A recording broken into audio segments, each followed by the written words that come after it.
I, Caravaggio. It's published by Clash Books. The origin story of it, how I came to write about Caravaggio, research Caravaggio, again, goes back to my working class, I think, childhood roots. I said one of my best friends growing up was an artist by the name of Thomas Deininger. And being two kids from the Boston area at the time in the, 80s, mid 80s, I graduated in 1990, he graduated in 1988.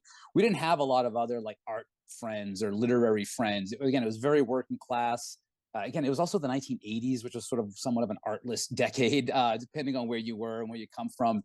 So we kind of really only had each other, and then like our circle of buddies who, I don't know, for a lack of a better metaphor, like maybe like we're like the Goodwill Hunting guys, where like we like to go out and be scrappy, but we're also just as happy to sit around and like share with each other like our interests, right? And he was the artist, I was the poetry writing guy. We had a buddy who was like a fisherman and was very into like studying like oceanographic stuff and marine studies, and we would just sort of sit around and geek out about our so as a kid, so as like a years, like high school, going into college. Again, Thomas was the one who sort of told me to, get my butt to college. He was always showing us art books, right? Like just, oh, you guys got to look at this, and Winslow Homer, us being like New England guys, and then it was like the Bay Area figurative artists like Diebenkorn and Edward Park. We fell in love with, and then one particular summer, we used to summer on Nantucket and get jobs bussing tables, driving cabs, and whatnot. He had a Caravaggio book that summer, I remember. And he would flip through like, hey, you're a crazy Italian kid. Like you would love Caravaggio's work, right? You come from working, obviously Thomas, he's good, lives with my family. He and my dad are buddies. He's like, you come from this, you like violence and blood, and you'll love these paintings. Like they're just so Italian in the sense of being dramatic and bloody and all this. So I, flipping through them, immediately fell in love with Caravaggio.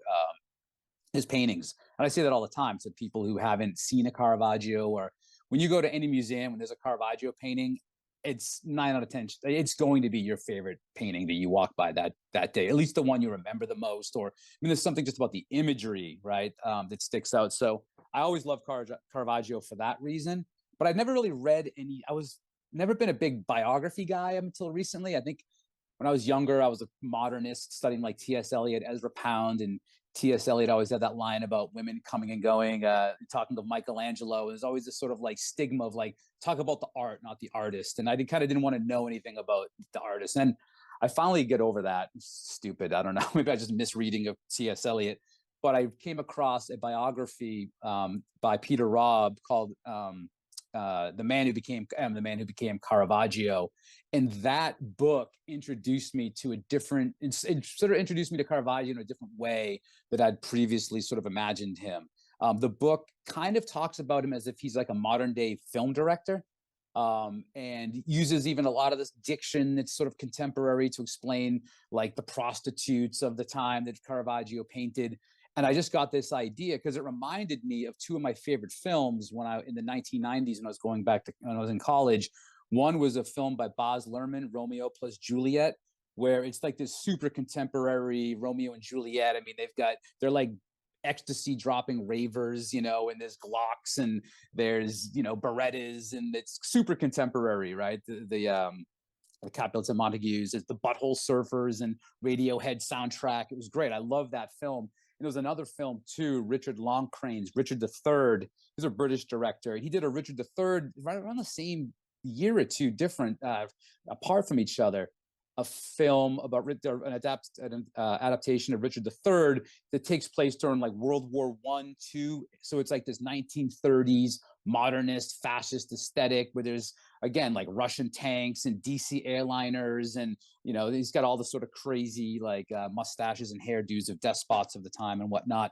And I just thought when I was reading this biography by Peter Robb, like I wanted to write a Caravaggio novel doing the same thing. That's like it's not a historical novel. I consider this to be a contemporary novel. So I wanted to write a contemporary novel that treats Caravaggio with the same amount of sort of like contemporaneous tone, diction, because I think he was one of the things I loved about Caravaggio's work. And the more I learned about him through the biography was just how postmodern he actually was, that he was in so many ways, maybe the harbinger of modernity, Caravaggio's work, right? I think he was psychological 300 years before Freud, decades before Descartes says, I think, therefore I am. He's painting these interior psychological paintings, right? So for me, he wasn't just a harbinger of modernity. He was like also like immediate apex. And the more I learned about him, I just realized how almost postmodern he was, right? His sexuality, his just sort of like he was proto-Marxist, he was proto-Freudian, he was proto-Hollywood. So I thought this is the way this story needs to be told in a very contemporary way, like the Baz Luhrmann Romeo plus Juliet, like the Richard Loncrane's Richard III. So that's, I guess, I had in my originally I was like, I want to write a novel, but it was going to be pared down, almost like a James Salter-esque type novel with those like succinct, compressed sentences. And then I got going on it, and it just I have this habit of making everything difficult on myself.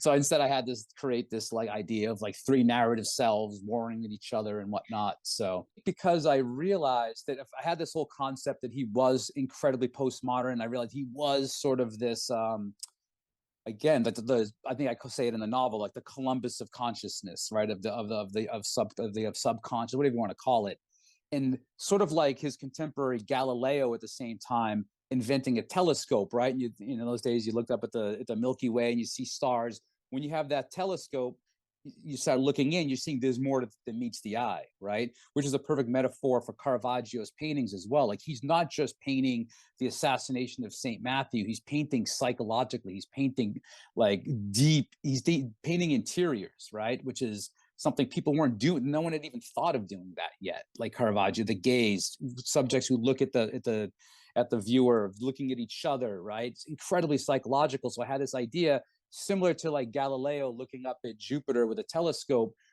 Next thing you see, the first thing you're seeing is like, oh, there's more than meets the eye. There's a moon there. There's actually more than one moon there. So I figured like take that Galileo telescope inward in the same way like Caravaggio's chiaroscuro and his techniques were looking inward. What are you going to find? That there's not just a self in there. There's probably more than one self. And to go back to that essay I was talking about with my father, I mean, there's just, I just know for myself, I'm a working class kid who got educated, who used to be as a surfer, who used to be a boxer, who I have so many selves, right? And they're always conflicting with each other. And sometimes they're complementing each other. Sometimes they're in each other's way. So I kind of had that idea of like, and the more I understood about Caravaggio, he was also a working class guy who found himself being raised in palaces of aristocrats and things like that, or being patronized by cardinals. So surely, and he was so highly intellectual, but when we read the court transcripts and things, we know what he wrote, what he said in court. We don't know he didn't leave any diaries.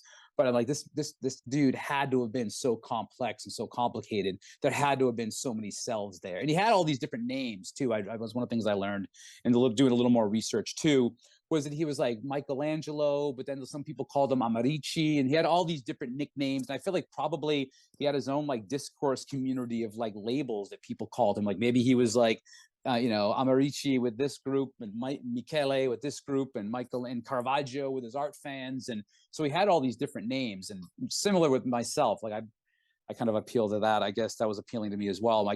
My father's family knew me more by my middle name that I went by, which is like my pen name, the name I write with.